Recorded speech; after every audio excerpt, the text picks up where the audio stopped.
dankie dat ons weer eens en kan vra dat U deur U Gees ons sal aanraak en Here, soos dat Professor Fatty Martin die vrae gaan antwoord, dat dit ook ons vrae sal wees en ons vraagtekens en ons verstande sal oplos. Ons gee alles in U hande en ons bid dit in ons Jesus se kragtige naam. Amen. Kan ons die manne vra, broers, nou julle sin, gaan afstap en julle stap op. Dankie.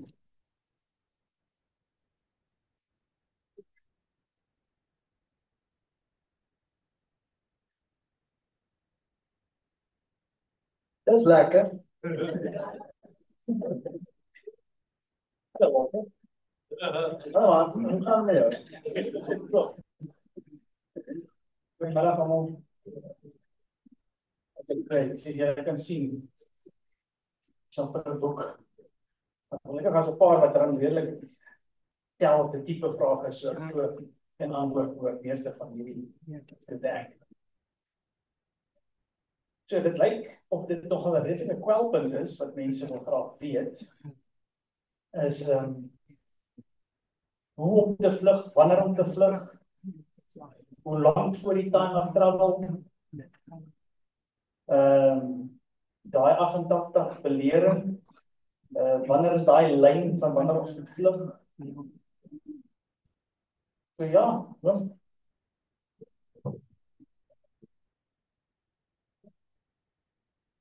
sê soos die Here die pad oopmaak.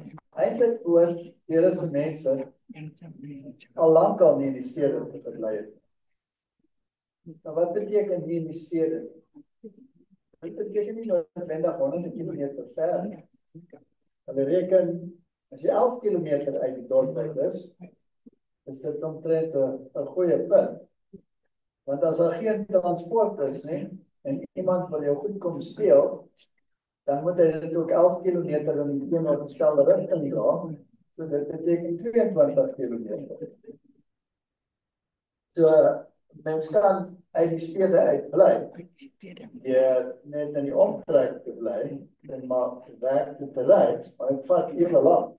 Jy sit of in die verkeer vir daai ure, of jy beplan het dat jy daai afstandjie net maar ry. So kom net uit die stad uit, en as dit nie moontlik is om uit die stad uit te kom nie, as gevolg van omstandighede, dan is dit nie jou probleem nie, is dit die Here se probleem. Dan gee daai probleem vir die Here. En daar sal mense wees wat nie uit die stede uitkom. Daar gaan mense wees wat gearresteer kan word. En sit miskien in 'n tronk. Daar gaan mense wees wat nie in staat is om te gaan nie as gevolg van 'n gebreklikheid of een of ander omstandigheid. Dis die Here se probleem. Hy ken jou omstandighede. Maar in sover soos dit jou moontlik is, vra vir hom om die pad oop te maak. En as jy dit self nie kan doen nie, dan groepeer, doen dit as groepe. Weet dat God se mense moet mekaar ondersteun en by mekaar staan. En ons sal maar net moet leer dat ons van mekaar en van die Here afhanklik is.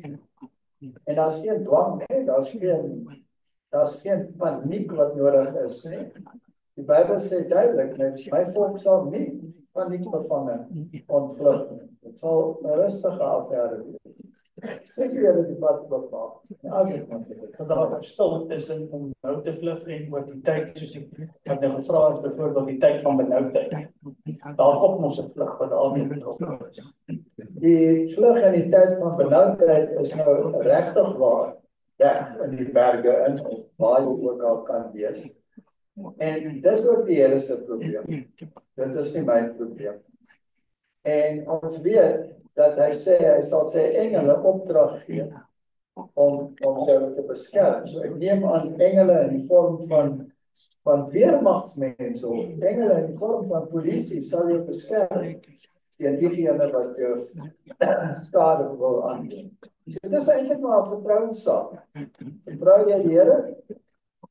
Al lyk die omstandighede onmoontlik, is dit vir hom niks. Ja, as hy sy oor moet sien, as hy opgaan, toe sien hy daai vuurwaans met die oormag engele.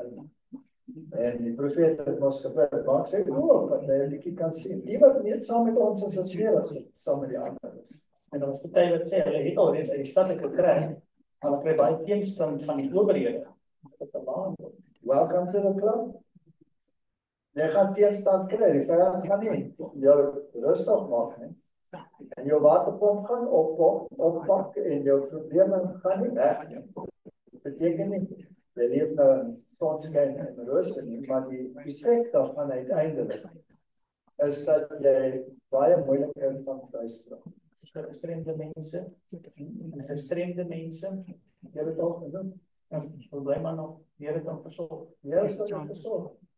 En wat ek ook, was die ene wat ek hierby wou sê, dit ook as 'n mens uittrek, of nou trek, en uit die stede uitkom, dis nie om te gaan sit en vakansie hou op plek nie. Nee, laat jou eie groentetjies. Jy kan groentetjies plant en opplant. Jy het nie baie grond nodig. Jy moet net 'n bietjie kundigheid hê. Jy kan, daar's so baie goed op die internet. Hoe om sekere goedjies te plant wat vinnig is. Hoe om aardbeie te plant, hoe om aardappels te plant in sakke, hoe om al daai goed te doen. Maak 'n bietjie voorbereiding, kry oersaad, dus hulle noem ons heirloomsaad, kry daarvan. Daar's firmas waar jy dit kan bestel deur die internet. Seeds for Africa byvoorbeeld verkoop heirloomsaad. En is nog ander plekke en Gauteng waar ons verkoop. Kry die basiese goedjies. Ek hou altyd daarvan, ek was nou in die VSA, en daar's hulle baie gestel daarop op heirloomsaad. En daar kry jy by die Amish en al daai mense, hulle hou heirloomsaad. En kry jy so 'n starter pack en daar's alles in wat jy vinnig kan plant en wat nuttig is. En die voordeel van daai tipe saad is dat jy kan propageer van die volgende generasies se saad. Terwyl die goed wat jy koop is een generasie, jy gaan nie weer dra nie. So, dit is baie belangrik dat 'n mens die oersaad kry. En het is interessant dat die oersaad lyk beter, smaak beter, is beter, selfs groter en netjiese en lekkerder en al daai goed. Ek weet nie hoekom hulle hierdie gemors koop. En miskien die laaste en met in dit alles is baie mense voel maar jy noodwendig 'n massiewe plaasstuk kry enigiets. Nee, hoeveel massiewe plek ek kry nie. Ek bly nou op 'n klein hoeve en huis van 0.8 hektaar. En jy bly op 0.4 hektaar. En my seun bly op 0.3 hektaar. Ons sal genoeg kan produseer op net een van hulle sit. Ja, klein So onder water is, ja. En wat water het. En wat lekker is omtrent water, of wat nodig is omtrent water, is baie goed as die water net daar is en nie wegloop na 'n ander plek nie, want dan is dit iemand anders se water ook. So, ja. En ek weet hulle wil nou 'n meter op jou boot gaan sit, seker te maak dat jy betaal vir daai water. En jy weet, al die wette wat die ander lande het om ons te beperk. Maar die mokkels is ek kan Ons is besig met ander dinge om dit toe te pas. Ek kan 'n voorbeeld sê. Ons watermeter, wel, hulle skuld ons nou iets soos 'n enorme bedrag omdat hulle die meter heel verkeerd is. Ek dink hulle gaan sukkel om ons te aansoek die water. Ja, toe wat se prof opgeneem het, die wette het gesê jy mag nie dis dat doen nie, jy mag nie dorp toe ry nie, jy moet 'n masker dra 24 dit en dat die ander en die virus natuurlik, hy's nou net daar op hierdie spesifieke vlak. So as jy sit en eet, hoef jy nie 'n masker te hê nie, maar as jy opstaan, daar's die virus of daar's die. So al daai vlak, ons het dit absoluut geïgnoreer. En Ons het WhatsApp opgeneem, langs mekaar gesit, geen maskers gedaan nie. En dit was so lekker. Wat altyd vir my gesê, jy moet jou masker dra, ek sê, dra dan. Ek sê, nou, wat jy moet doen. Ons die oorgaan. Of ek het hom aan my oor aan. Ek is maar baie stout. Ons kyk nie waar nie.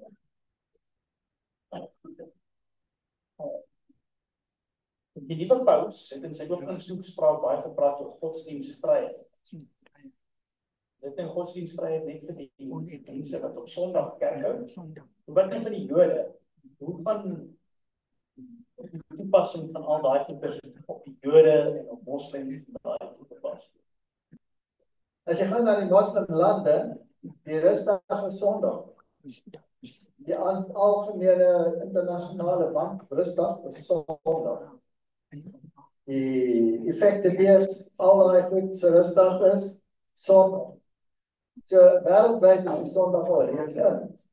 Hulle sê die moslim hou Vrydag. Hy hou nie Vrydag. Nee, hy hou 'n gebed oor middagete op 'n Vrydag, anders is dit 'n werkdag. En Sondag is die rustdag. So hulle is al reeds voorberei vir Sondag. Israel het nou parallel aan die Sabbat die Sondag ingebring. So die Sondag is nou 'n parallelle rustdag. Die dokument 2025 se implementering sê jy het godsdienstvryheid om op Sondag of op 'n ander dag voorlopig te eerbiedig. Jy kan maar kies wat jy wil doen. Maar dan is daar 'n klousule onderaan wat sê maar die default is Sondag. In ander woorde, as jy deur toeklap, dan bly net Sondag oor. En daai deur gaan toeklap. Nou, het die ander gelowe werklik 'n probleem? Miskien van 'n paar ortodokse Jode 'n probleem het en nie oorskakel nie, maar die meeste Jode is maar kabbalistiese en sekulêre Jode. Dit maak nie vir hulle seer saak nie. Hulle geniet Kersfees net so baie soos wat hulle enige ander dag geniet. So, die grootste gros, kan nie 'n probleem hê om oor te kom nie. 'n Paar ortodokses en hopelik 'n paar wat dink, dan sê nee, wag 'n bietjie. Hier's 'n fout. En hulle gaan oorkom, hulle gaan die waarheid aanvaar. Hulle gaan inkom. So, wat is die moontlikheid dat Trump die ou sal wees wat die goeders aan My geld is op hom. Ek wil huis toe gaan. Hoe gouer hoe beter. So as ek sê ek hou van hom, dan hou ek van wat hy doen, want ek wil huis toe gaan. Maar ek sien ook die gevare van wat agteraf aangaan. So ek bly totaal apolities. Maar ek stel baie belang in die politiek. dink dat die paus Fransie was vermoord. Dink ek paus Fransie was vermoord. Kyk, daar is baie moontlikhede. Hulle is dubbelgangers. Hulle beplan dinge in absolute diepte. So die vraag is, miskien is hy al weke lank dood en as dit 'n dubbelganger in die stoel. Dis moontlik. Miskien is dit nou so dat hulle nou nie verder met hom kan werk nie en hy kry maar so inspuiting en dan is hy nou nie meer daar nie van die tyd van Christus. Dis ook 'n moontlikheid. Die ander moontlikheid is die man was oud en siek en hy is doodgegaan. Dis die ander moontlikheid. Wat een van die drie sou ek nie weet nie. Maar enige een van die drie is moontlik in daai stelsel. Want in die geskiedenis van daai stelsel is al daai totaal toegepas. En word veroorloof of self moedig. Ja. Aangemoedig in die Bybel. Korrek. Is die herbou van die tempel in Jerusalem waarvoor daar nou so baie gepraat word in die Efers, die rooi Efers. Enigstens Bybels. Waarvoor die rooi Efers gestaan? Hy was daar vir die tempel toewyding. En hy moes sonder gebrek wees. En hy is buite die stad gebrand. Hy was 'n simbool van Jesus Christus. Hulle verwerp Jesus Christus. So die rooi heifer is vir hulle maar net 'n simbool van werke en hy is daar vir wanneer hulle die tempel wil herbou.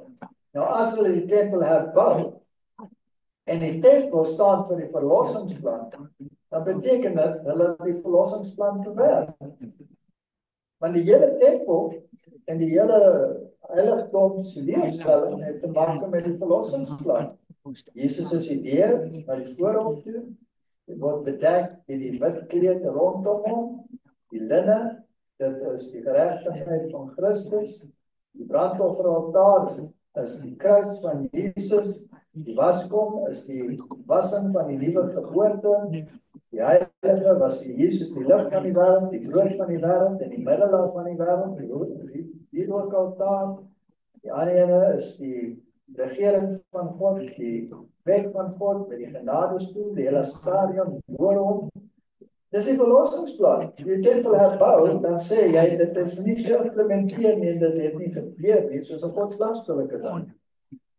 En die Here het gesê, hy gaan vernietig word. So, hulle moet maar begin bou, sal baie gaaf wees, en kan so ook huis toe gaan. En wat van die feeste? Dis ook seker nie belangrijk. Wat van die feeste? Die feeste is allemaal typologisch. Die Pascha is die lam van God, wat vir jou gesterf het.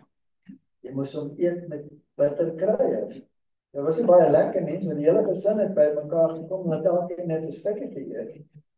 Want jy moet Christus se karakter in jou internaliseer, en die bloed moet aan jou poorte wees, jy moet hom aan die poorte van jou hart smeer, want dis die verlossingsplan.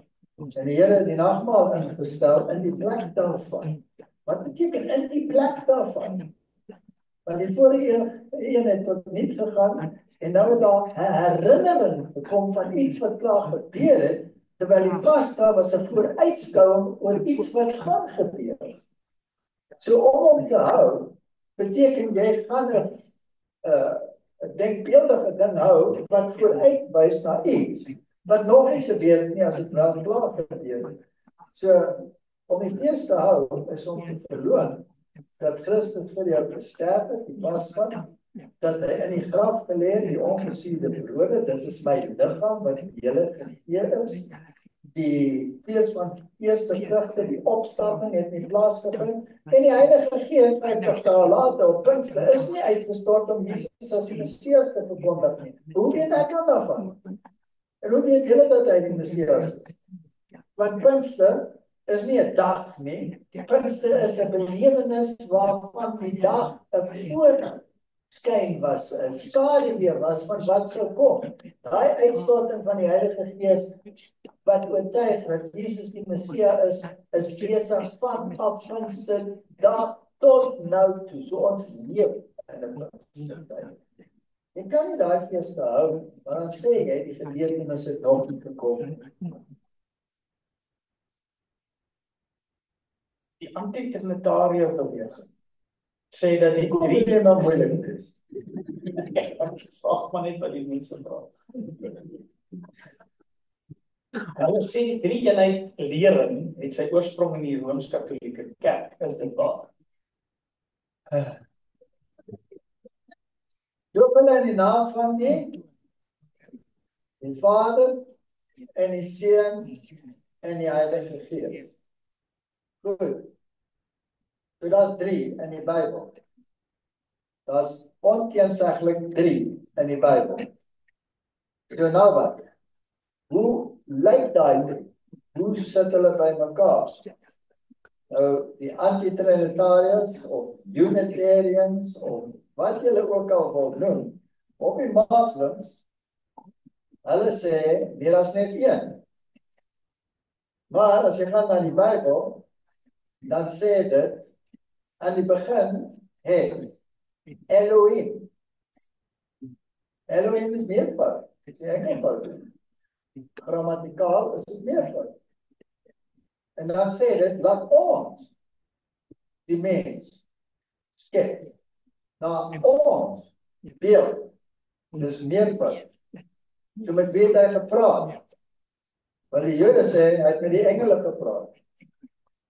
Maar die engele het nie geskep nie. So met wie het hy gepraat? Die Bybel sê met wie hy gepraat het. Want hy het met Jesus gepraat. Want Jesus, volgens die Bybel, volgens die Nuwe Testament, is die skepper. En hy het alles geskep en sonder hom is daar niks geskep.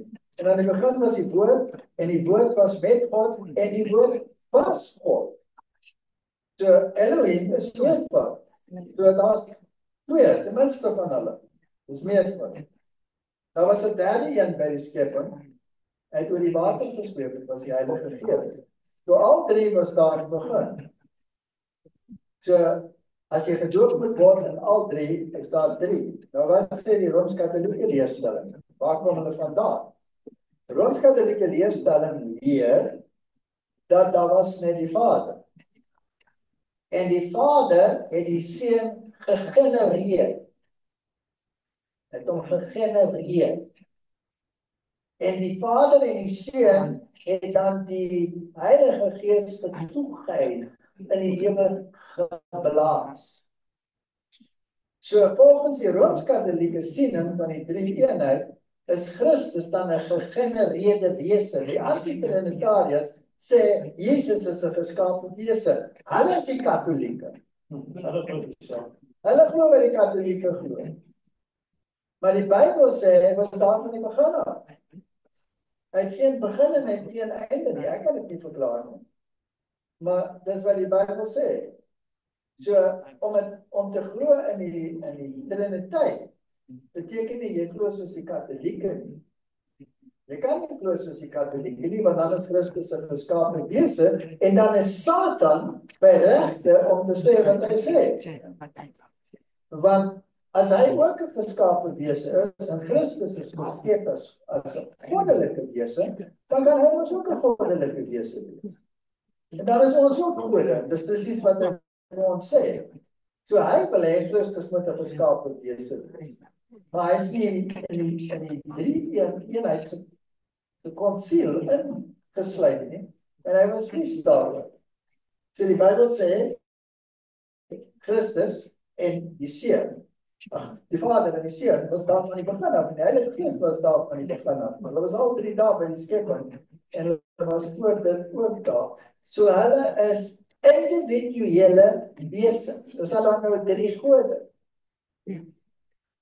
Die antwoord is, die Bybel sê, en as jy kyk na die Hebreërs wat daar staan in die Bybel, die Hebreëse woorde wat gebruik word, daar's verskillende betekenis vir die woord een. Jy sien nou Israel, ons God is een. Die woord wat daar gebruik word beteken een in siening en gesindheid. En dan skep hy nou 'n man en 'n vrou en hy sê julle is een. Maar as ek na my vrou kyk, sy staan daar. Sy is nie deel van my nie. Ek het nie 'n wese met twee koppe gekry nie.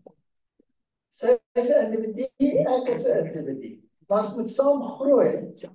Veral in terme van ons godsdienst, maar nie in ons persoonlikheid nie. Dat ons eensgesind is. Een in gesindheid en wese. Dis hoe die godheid beskryf word in die Bybel. En as die Bybel dit so sê, wie is ek om dat te beskryf? So ek glo daar's 'n Vader, ek glo daar's 'n Seun en ek glo daar's 'n Heilige Gees. Nou hulle sê die Heilige Gees is eintlik Christus. Maar dit sê ook dit kom van die Vader. So wie sê is dit nou? Die Vader is van die Seun. En die Heilige Gees het op hom neergedaal, het hy nou op homself neergedaal. Maak dit enige sin? So die Bybel baie duidelik verduidelik daar's 'n rol van die Heilige Gees. Wat is die rol van die Heilige Gees? Hy moet oortuig van sonde en geregtigheid en oordeel. So hy moet my oortuig, ek is 'n sondaar. Ek het sonde. So ek is dood. Geregtigheid, ek het dit nie. Ek moet dit iewers kry. Ek gaan in die oordeel kom. Ek gaan veroordeel word en ek is dood. So hy moet vir my 'n oplossing gee vir die probleem. En dan sê die Bybel hy getuig van my, sê Jesus. Daar's die oplossing. So die Heilige Gees lei my na die besef dat ek 'n sondaar is, dat ek bekeer moet word. Hy lei my na die besef dat ek geen geregtigheid het nie en 'n geskenkte geregtigheid moet kry, die kleed van Christus. Anders gaan ek verbrand word in die oordeel. En hy lei my na Christus. Dit is die doel van die Heilige Gees. Nou, hy is die verteenwoordiger van Christus. Die verteenwoordiger. As ek 'n verteenwoordiger het, is dit ek of is dit iemand anders? Dis iemand anders. So dan moet 3 wees. En as die Rooms-Katolieke Kerk hulle God een kop met 3 koppe wil maak, en waarvan die een gegenereer is en die ander een geblaas is, dan is dit 'n probleem. Maar is nie Bybel. En die anti-trinitariërs is Katolieke. Want hulle glo net soos die Katolieke. Moet ek nog kwaad word? Ek weet dat as geen argument gewees altyd dan met die pioniere was ook anti-trinitariërs. Ja, die pioniere was dom, want dit maak hulle regkom. Maar ook as jy nou kyk, party van hulle was teen die Trinity leerstelling van die Katolieke Kerk. Korrek, so as hulle praat van die anti-trinitariërs, dan glo hulle nie die Katolieke leerstelling van die trinitariërs.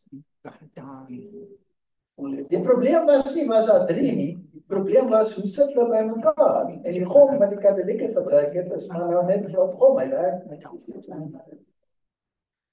Ons het daar aangeraak nou van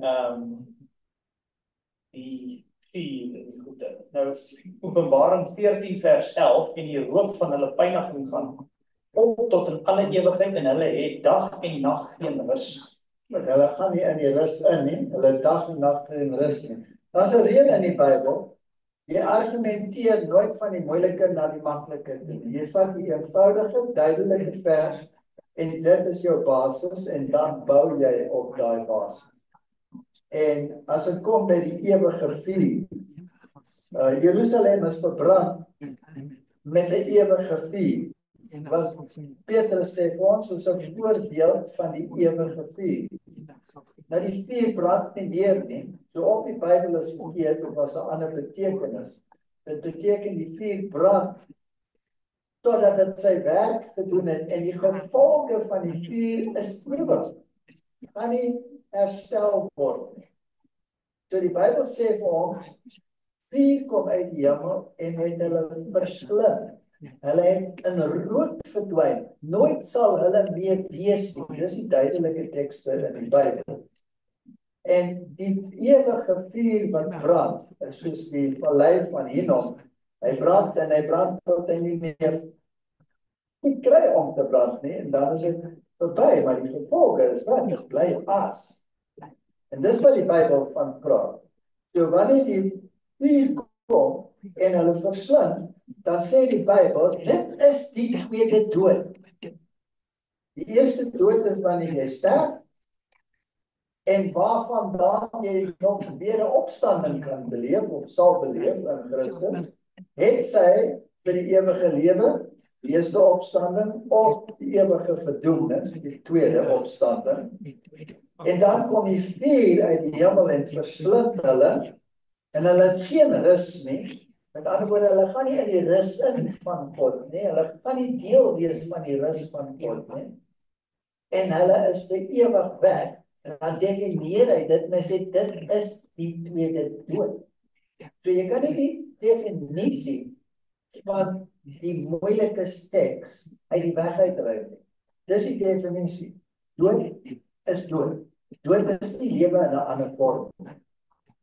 Ons praat van die tweede dood en eerste dood. Watter een van die twee het Christus vir ons gesterf? Staan dit daar? Nee, ek vra. Jy sterf. Alright, maar terwyl jy sterf, kom ons kyk daarna. Watter dood het Christus gesterf? Die eerste dood of die tweede dood? Ek weet daar's baie mense wat sê die eerste dood sterf. Van die eerste dood is daar nog 'n opstanding. Van die tweede dood is daar geen opstanding nie. So watter dood het hy gesterf? Het hy die eerste dood of die tweede dood gesterf? Wat het hy gesê?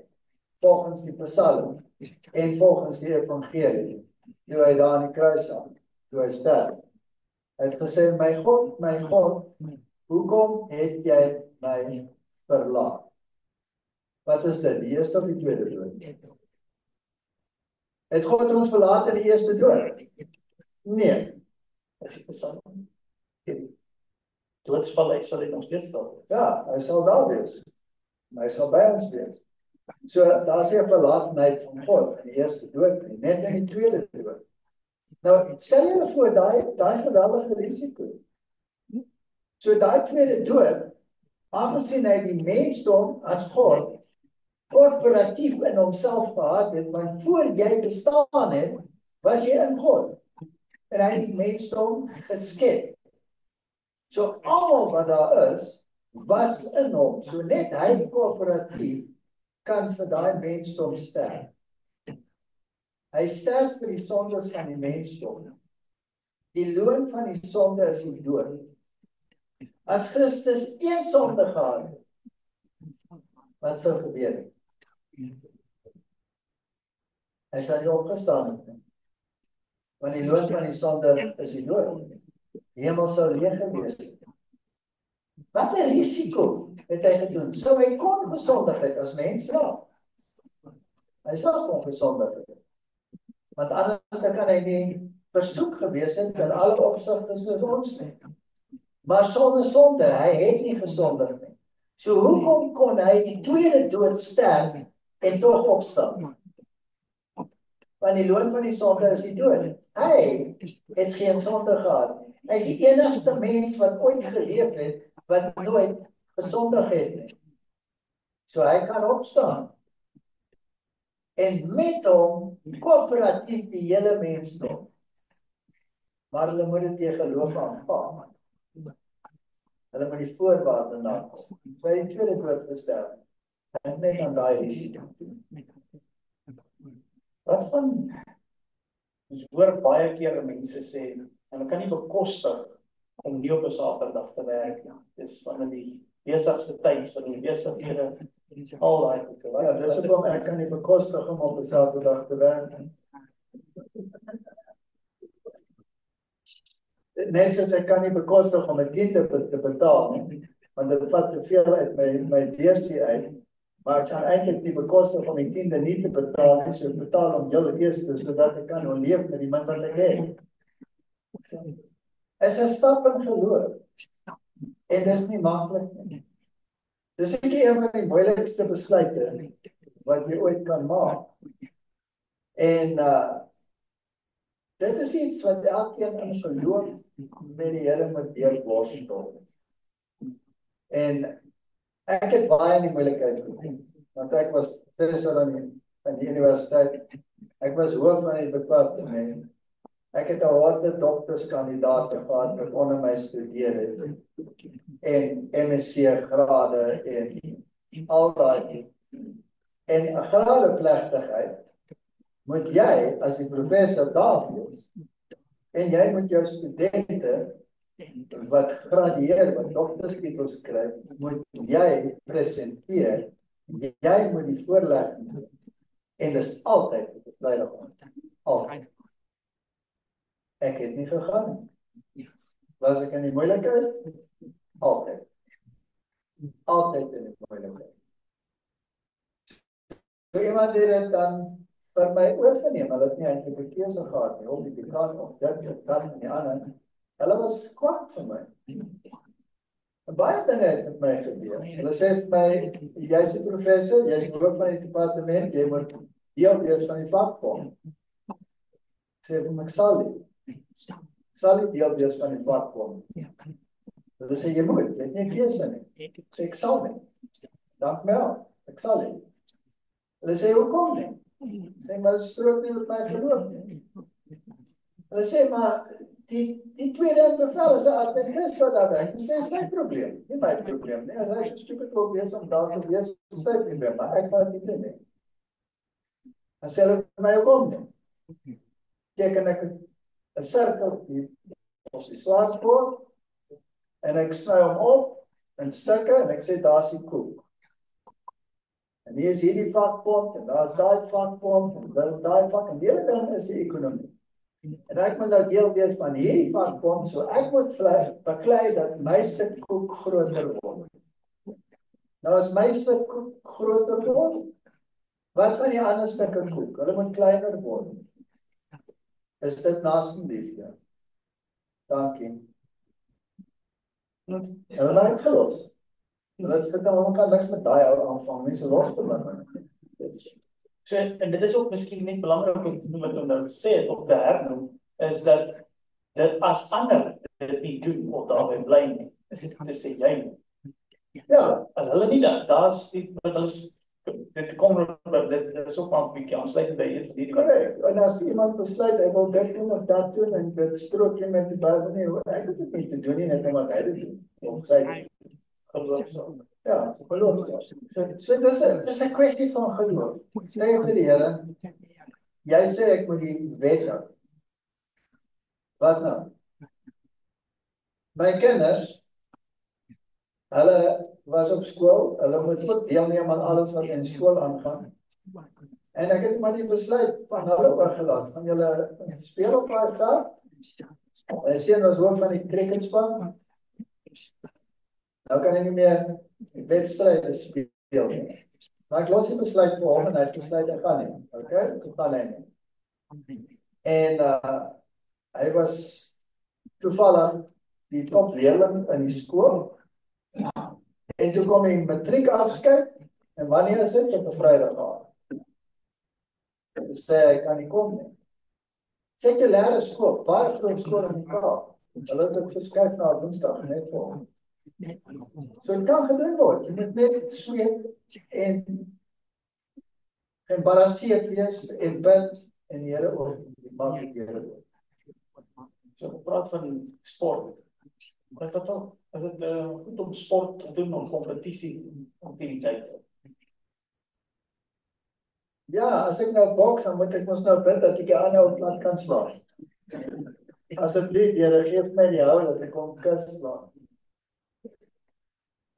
My altyd interessant, ek het ook baie daaroor dink is as jy ander gesentreerd is, hoeveel keer is jy dit nou eintlik in sport?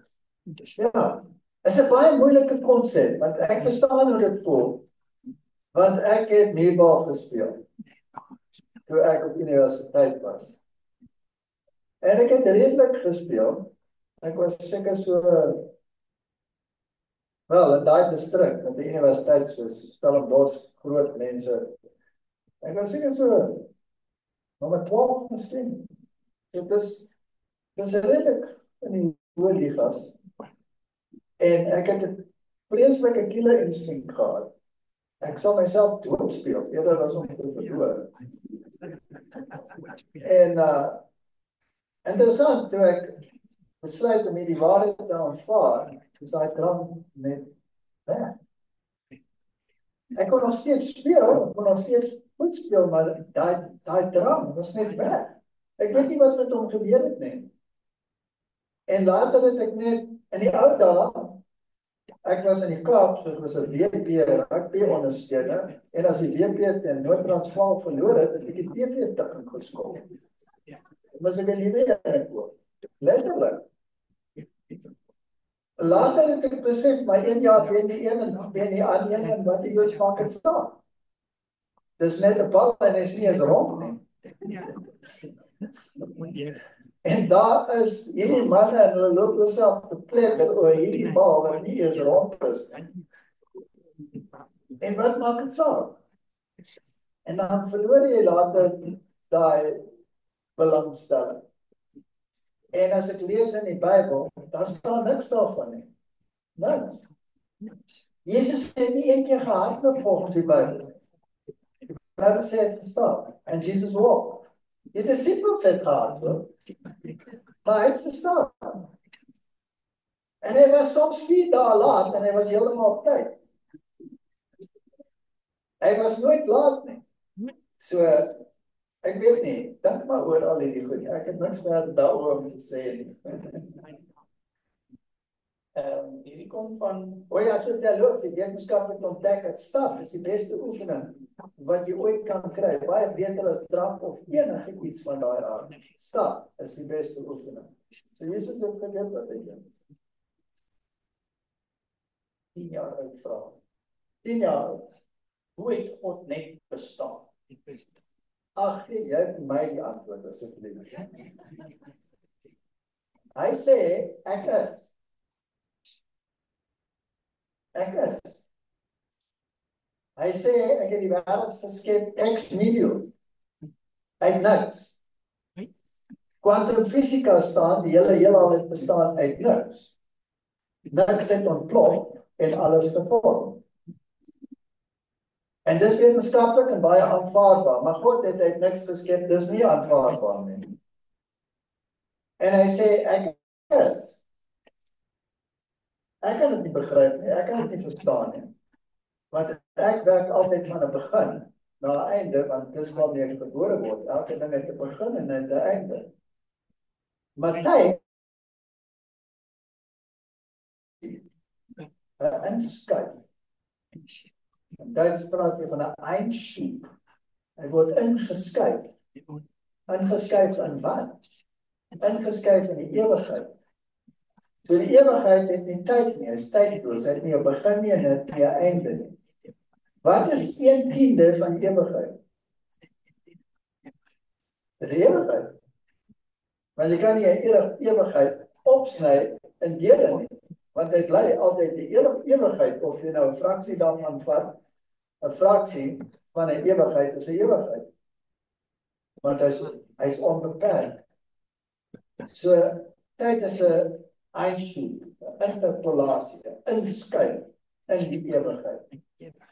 En hoekom het God hierdie dan toegelaat? Hy het dit toegelaat om met 'n krisis op te los in die hemel. Naamlik 'n krisis met die naam sonde. So hy het 'n stophorlosie gedruk en vir hom 'n sekere tyd gegee en gesê dan gaan dit gebeur. En hy het 'n derde van die engele verloor. En nou was die hemel baie leer as wat Victorian was. Toe besluit hy gaan hierdie probleem oplos, hy gaan daai engele vervang. Skep hy twee. 'n Adam en 'n Eva. En hy druk die stophorlosie en hy maak 'n Einschub in tyd. So ons leef in daai Einschub, in daai interpolasie wat ons noem tyd, en dis al wat ons verstaan. Maar God woon buite daai ene. Hy is tydloos. En omdat hy tydloos is daar nie 'n begin nie en daar's nie 'n einde nie, want daar's nie tyd nie. So dit is 'n baie komplekse idee en eendag sal ons moet ervaar hoe dit gaan werk, want ons gaan oor vir ewige lewe. Die Bybel praat van hoe ons gaan lewe. Dit gaan anders wees. Nou ons hoef nie daaroor die hele lesing te gee nie, maar dit is baie interessant om hierdie goed te studeer. En as ek dit dink, dan wil ek dit soms nie so hê nie, want ek is nie gewoond daaraan nie, maar een ding weet ek, dat God dit wat hy voorberei het, gaan beter wees as dit wat ek ken. So ek berus maar daarby, dat hy met sy ding doen. Ek weet nie hoe dit werk met ewigheid nie, want dit is nie binne my raamwerk nie. Ek leef in 'n Einschub, ek leef in 'n interpolasie, en eendag gaan ek dit dalk beter verstaan as ek nie meer in daai leef. So 'n keer ander rigting. Die basiese vraag is, hulle het 'n boer met skaap en hulle is vry van hormone, is dit reg om te eet? Natuurlik kan jy hom eet. Die vraag is, moet jy hom eet? Volgende vraag, kan jy hom in die hemel kan eet? Daar's geen dood in die hemel nie. Geen dood nie. So jy kan hom definitief nie in die hemel eet nie. Want iemand gaan baie kwaad wees as jy hom doodmaak. En was daar 'n skaap hier aan die begin? Toe Adam en Eva geskep is, was dit deel van hulle dier. Ek gee vir jou elke saad draande plant op die aarde, met saad, en elke boom met vrugte. Sê niks van skapie, swart of wit skapie. En toe kom die sonde, toe sê, nou moet jy maar die groente eet, want die vrugte gaan nie meer so gereeld daar wees nie. Eet nou maar die groente. En toe later kom die vleis. En toe sê die Here, nou moet nie die bloed eet nie, en moet nie die vet eet nie, en ook net die reindiere, nie die onrein diere. As Noah 'n onrein dier geslag het, dan was die dier nie meer daar nie, dan was net een paar onrein in die aarde. Dit was 'n krisis gewees. En toe kom die Here later en sê, luister, ek wil hê julle moet teruggaan na 'n beter dieet toe. Ek gaan vir jou manna gee. Niks daar weer die manna nie. En hulle het gemor en gesê, ons hou van die vleispot. Hy sê, alright, ek gee vir jou die vleispot. Bring hy maar die voëls.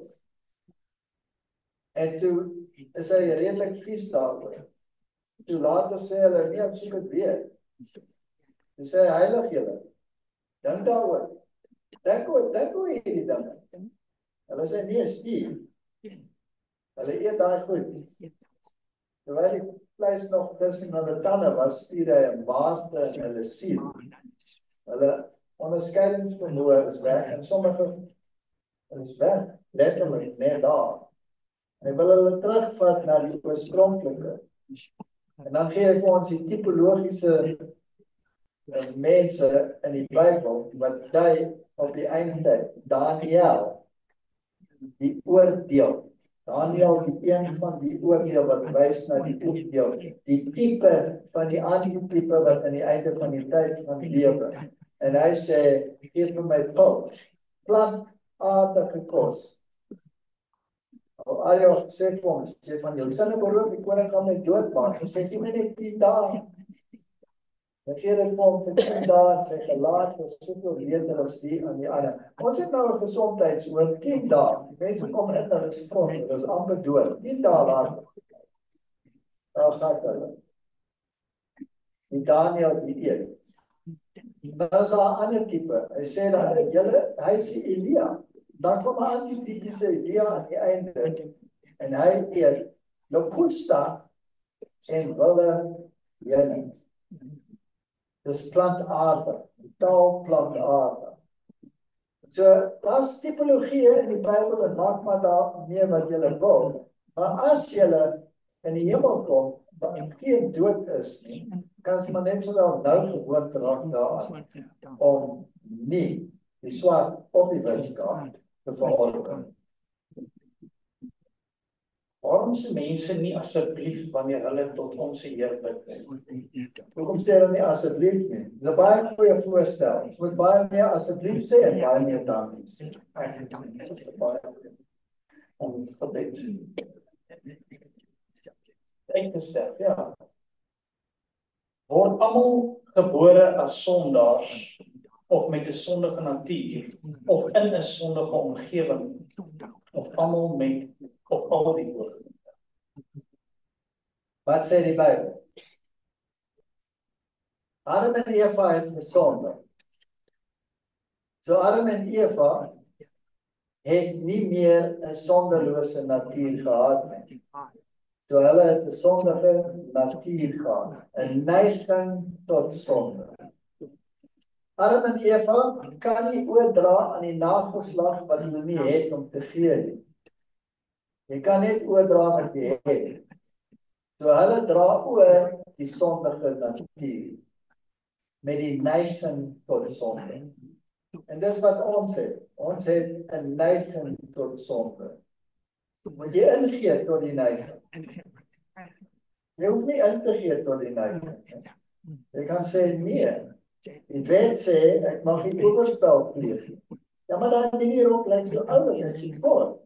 En die een langsom lyk soos 'n perd. Ek het 'n neiging, maar ek hoef nie te reageer op die neiging. Ek kan sê nee, ek wil nie. So ek kan met die Here se hulp die neiging teenstaan. maar die neiging gaan ek hê tot aan die einde. Dit wat ek wil doen, dit doen ek nie. Dit beteken nie ek moet sonde nie, maar my denke en my hele wese is 'n gevalle wese. So ek kan net in harmonie met God se wil lewe as ek saam met hom wandel. En derhalwe klop hy aan die deur en ek moet die deur oopmaak. En as ek die deur oopmaak, dan is daar soveel rommel in daai deur. Dat so dit eers moet uitgooi, sodat daar plek is vir hom om in te kom, sodat hy daar kan sit en saam met my eet.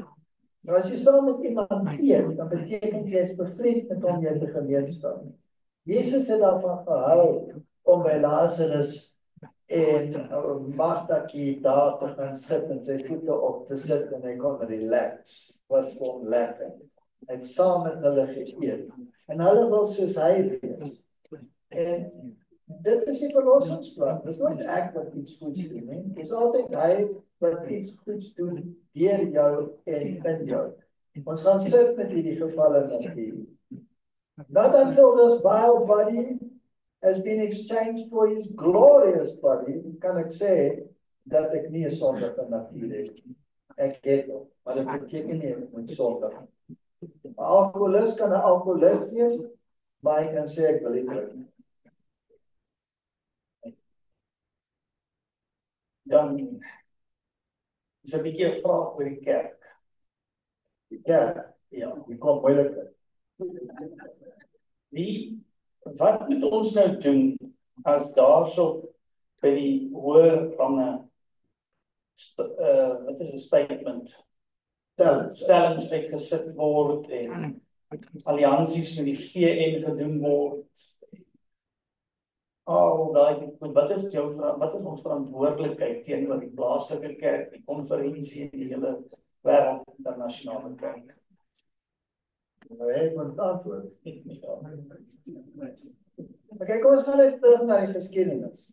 Was daar Fariseërs in die Sanhedrin? Was daar Sadduseërs? Wat is Sadduseërs geglo?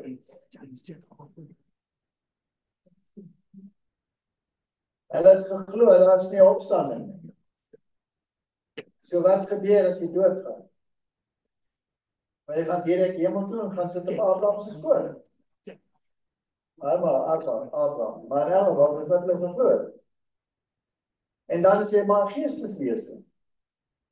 So wat glo die kerk eintlik? Maar die Sadduseërs geglo. Okay? Maar terwyl van die finansies en alles wat daarmee gepaard gegaan het hulle maar daai teologiese verskille, maar die Fariseërs het geglo in die dood en die opstanding.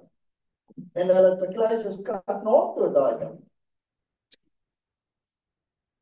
So basies sit ons vandag as ons in 'n ekumene betrokke is met Sadduseërs.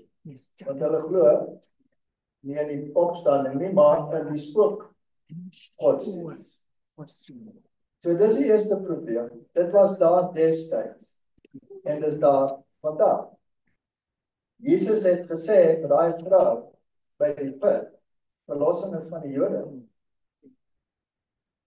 Hy het vir die Fariseërs gesê, julle godsdienst is waardeloos, want julle het die essensie van die godsdienst het julle verontagsaam en die ritueel het julle verhef tot julle godsdienst. Ons het al daai goed in ons kerk. Alles is daar in die kerk. Ons is net soos Israel van ouds, behalwe dat ons meer afvallig is as hulle en dit beter doen om God te wees as wat hulle was. Alles is daar. Maar verlossing is uit die Jode. Die orakels van God. Die waarheid wat tot die ewigheid lei, is hier in hierdie kerk. Nou die voordeel van die Adventiste kerk is dat dit nie 'n pausdop is nie. Daar is seker ouens in die Adventiste kerk wat glo hulle is die paus. Maar dis nie die leerstelling van die kerk nie, nee. Daar is nie 'n paus in hierdie kerk. Daar's ook nie 'n sinode nie. Die hoogste gesag in die meeste kerke is 'n sinode. 'n klomp grysbaarde kom by mekaar en besluit wat die hele res moet glo.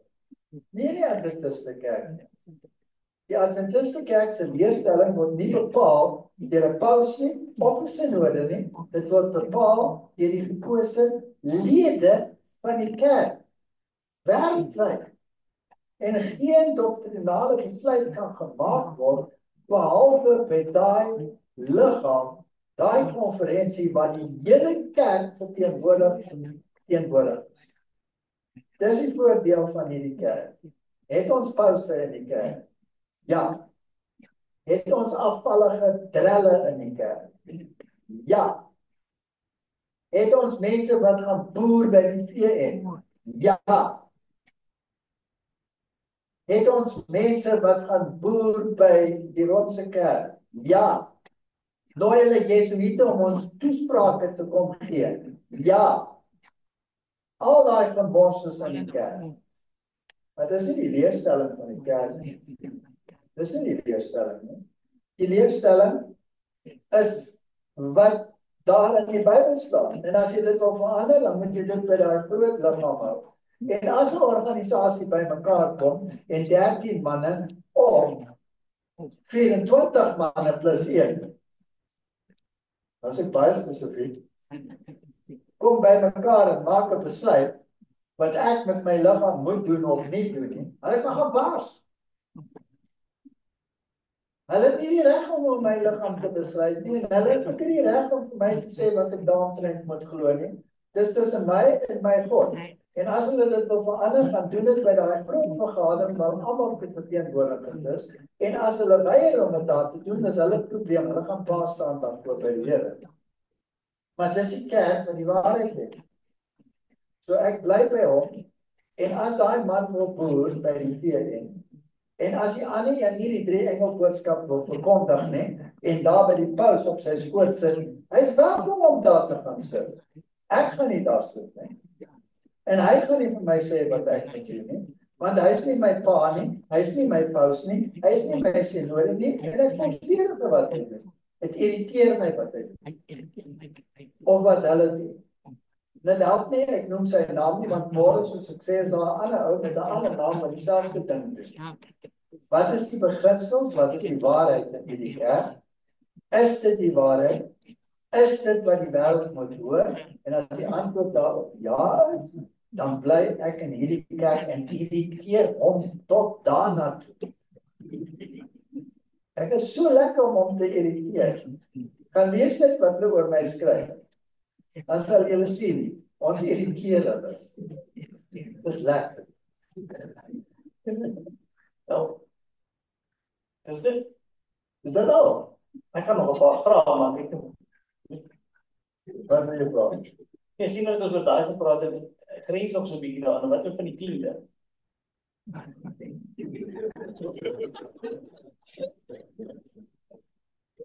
Wat van die 10de? En ek besluit waartoe ek dit wil stuur. Maar die Here sê, bring dit na die skatkamer toe. Waar is die skatkamer? En ek besluit waar die skatkamer is. Die tempel is die plek waar dit moes gevat word. Nou wat is die tempel? Waarvoor staan die tempel? Die kerk, julle is die tempel van God. Dis wat die Bybel sê. So bring dit so toe. Wat word gedoen met die tiende? Want die tiende mag net gebruik word vir sekere doele. Hy mag nie vir enigiets gebruik word. Dit is baie spesifiek. Waarvoor hy gebruik moet word. So die Lewiete word betaal uit die tiende. Die wat werk om die evangelie te verkondig, of dit nou 'n onderwyser is of 'n predikant is of dit is waarvoor die tiende gebruik word. Ja, maar daar's 'n afvallige moppel in Pampoenkloof se kerk. Ja, daai kom. So ek gaan nou nie my tiende stuur nie, want daai ou word toegelaat in die kerk. Ja, maar in Gariepskop se kerk is daar 'n behoudende predikant. So as ek die tiende afskaf en daai ou se mond is groter as daai ene, die gaan dan nie bedrag kom. So Ek betaal my tiende aan die kerk. Gaan hulle dit reg gebruik? Is dit my saak om te besluit of hulle dit reg gebruik of nie? Ek het my verantwoordelikheid nagekom. Hulle het 'n verantwoordelikheid. As hulle dit nie nakom nie, by wie moet hulle gaan vasgaan? By God. By God. Maar as ek dit weerhou, dan straf ek nie net daai ou nie, ek straf almal. Ek straf almal. So, my eenvoudige denke in daai rigting is, doen wat die Here sê, laat hy met die gevolge sit, en doen jou werk en verkondig jy die evangelie in die beste van jou vriende. En die res is die Here se saak. En 'n laaste vraag. Hierso is ons nou vandag klaar. Wat nou? Wat kan almal doen wat hierso is? Die eerste ding wat jy doen, is jy gaan terug huis toe en jy sê vir jouself, wat glo ek werklik? Wat glo ek werklik? Is ek in harmonie met byvoorbeeld die leerstellings in hierdie kerk? Ek sou nie hier wees nie as ek nie in harmonie was met die leerstellings van hierdie kerk. En glo my, jy word getoets op elke een. En die enigste manier om vas te stel of jy daar wil wees of nie, is om te gaan studeer, staan dit in die woord of staan dit nie in die woord nie. Ek was al in baie situasies. Ek is al gevra, kom teken hier, dat jy sal luister na jou kerk. Teken hier. Kyk by. Hy sê, wat verkeerd met jou? Ek sê, wat verkeerd met jou? Ja, maar al die ander het geteken. Ek sê, ek weet nog wat die ander gedoen nie. Ek gaan teken nie. Julle moet 'n sinnetjie daarby sit, dan sal ek het teken. Sit net 'n sinnetjie by. Net as julle in harmonie is met die woord en die gees van profesie, sal ek doen wat julle sê. Dan teken ek dit. Hulle nie, hulle gaan dit doen. Sê ek het julle 'n probleem met die woord. Nee, hulle het nie 'n probleem met die woord. En julle probleem met die gees van profesie. Nee, hulle het nie 'n probleem. Dan sit dit daar. Julle wil nie. Dan gaan ek dit teken nie. En so gaan dit om en om en om. Wie julle laat dit bygesit. Teken nie. Jy moet nie siel verkoop, né?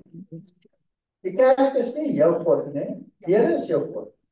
Die woord is die waarheid. Die gees van profesie is ondersteuning tot die waarheid. As hulle nie volgens hierdie woord spreek nie, is daar geen dag geraak. Ek gee nie om wat hierdie ou of daai ou sê nie. Ek het verkeerd gesê eintlik. Ek gee om. Want ek word net so kwaad soos julle. As nie kwaader nie. Maar ek gaan hom nie verwyder nie. Want die Bybel sê, die koring en die kalf groei saam. Die onkruid en die goeie saad groei saam. En dan sê hy vir my, hoe lank kan dit nog gaan saam groei? Tot die oes toe. Die goeie visse en die vrotvisse swem saam. Hulle is almal in die net en hulle word gevang. Wie skei hulle? Die goeies en die slegte. Ek en jy, nee. Nee, die engele. Wanneer doen die engele dit? Die Bybel is baie duidelik. Hy gaan sy engele stuur en hy gaan die onkruid wegvat en in bondels laat verbrand en die res bly oor. Die engele gaan dit doen. Nie my werk. Laat hulle groei tot die oes toe. Ja, maar Here, kyk wat doen hulle. As daar nie onkruid in die kerk is nie, dan het die Here vir ons gelief. So leef met die onkruid, maar die onkruid is daar om jou te toets op jou geloof. As daai ou doen wat teen die Bybel en die gees van profesie is, gaan ek hom volg of gaan ek doen wat die Here sê? Dis my keuse. En hy word daar geplaas om my te irriteer. En ek gaan nie toelaat dat hy my irriteer nie. Ek gaan vir hom sê, vriendjie, kom eet saam met my bordjie. Kom ek braai vir jou bid. Jy lus vir. Hulle gaan sport. Hulle gaan sport. Waar is jou mening? Waar is jou sport? Word jy honger as jy gras sny? Hè? Word jy honger as jy gras sny? Dit gaan gebeur, maar hoekom doen hy dit? Hoekom sê hy dit in die eerste plek? Omdat hy sy afvalligheid wil toedek met 'n gespottery. Dis hoekom hy dit doen. So hy maak eintlik sy naam kragtig deur dit te doen. En die enigste probeer wat hy het, hy moet my maar lelik raak. Laat hom dan maar lelik raak, gee hom 'n druk. Sê net vir hom 'n druk. Hy weet nie wat om te doen met jou nie.